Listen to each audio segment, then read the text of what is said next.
Hello viewers, welcome to swag productions.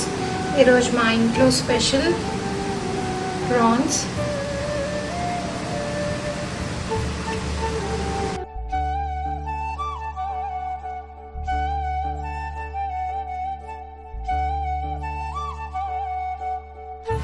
ఇలా కొంచెం ఆయిల్లో ప్రాన్స్ని నీట్గా కడిగేసి ఫ్రై చేసుకోవాలి. కొంచెం పసుపు వేసి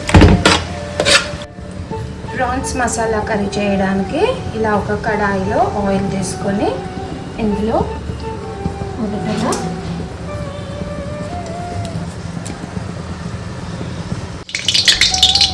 బిర్యానీ ఆకు వేసిన తర్వాత కొంచెం జీరా, గరం మసాలా,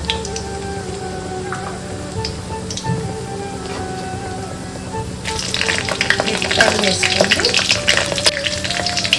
కొంచెం కరివేపాకు, onion tomato paste,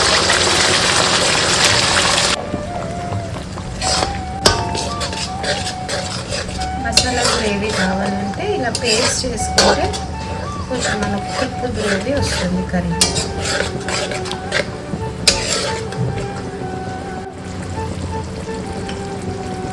ginger garlic paste add చేసుకోవాలి.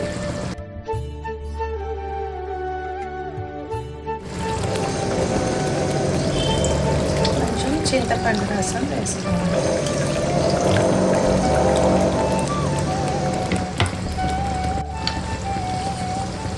తగినంత ఉప్పు,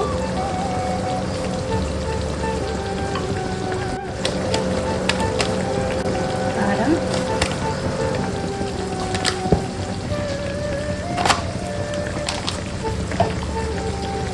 ధనియా పౌడర్,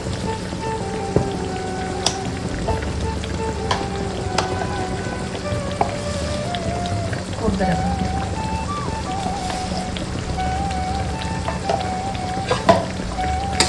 బాగా కలుపుతుంది. ఒక పక్కన ఇలా మనము ప్రాన్స్ ఫ్రై చేసుకుంటున్నాం కదా, ఇలా దగ్గర అవుతూ ఉంటుంది, చూసుకోవాలి, కలుపుతూ ఉండాలి మధ్యలో. ఇలా ఆయిల్ వచ్చాక మనకు తగినంత వాటర్, మీకు ఎలా గ్రేవీ కావాలో అంత వాటర్ వేసుకోవాలి.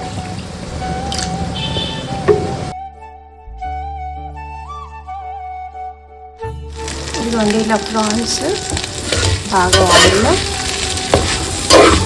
ఇలా ఫ్రై అవ్వాలి. ఇంకా ఎక్కువసేపు పెడితే మొత్తం కూడా కింద అంతా అంటుకుపోతుంది. సో మన ప్రాన్స్కున్న ఫ్లెష్ అంతా కూడా మిస్ అయిపోయాము. సో బెటర్ ఆయిల్లో నీట్గా ఫ్రై కాగానే మనం ఆఫ్ చేసేసుకోవడం బెటర్. ఇదిగోండి, థిక్ మసాలా గ్రేవీ ఇలా రెడీ అయిపోయింది కదా. ఇప్పుడు దీంట్లో మనము చాలా కష్టపడి క్లీన్ చేసుకున్న ప్రాన్స్ని వేసుకోవాలి. క్లీన్ చేసుకొని ఫ్రై చేసుకున్న ప్రాన్స్ని వేసుకోవాలి. ఈ ప్రాన్స్ని క్లీన్ చేసుకోవడం అంత ఈజీ కాదండి. నేను మా ఇద్దరు పిల్లలు ముగ్గురం కలిసి టీమ్ వర్క్ చేసాము. క్లీనింగ్లో మనము దాని బ్లాక్ పార్ట్ ఉంటుంది కదా ప్రాన్స్లో, అది మరి కొంతమంది తీస్తారు, కొంతమంది తీయరు. మరి మేమైతే నేను నా ఇద్దరు పిల్లలు కలిసి నీట్గా వాళ్ళు టూత్ పట్టుకొని క్లీన్ చేశారు.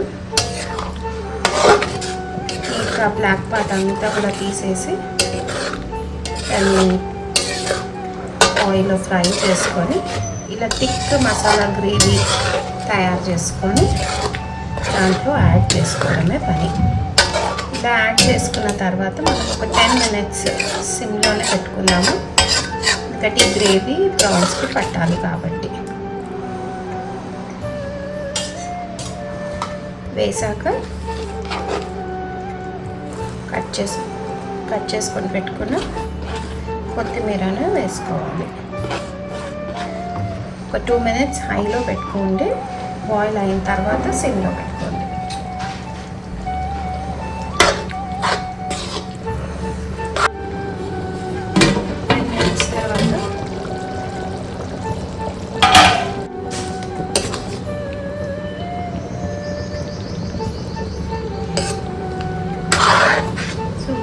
మీకు ఇష్టమైనట్టుగా కన్సిస్టెన్సీ బట్టి వాటర్ వేసుకోవాలి. లాస్ట్లో దీంట్లో ముందు మనము కొద్దిగా గరం మసాలా యాడ్ చేసుకోవాలి.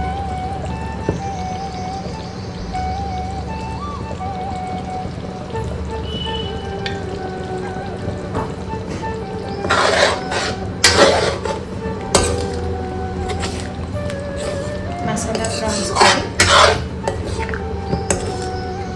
నెక్స్ట్ 5 minutesలో మీకు రెడీ అయిపోతుంది.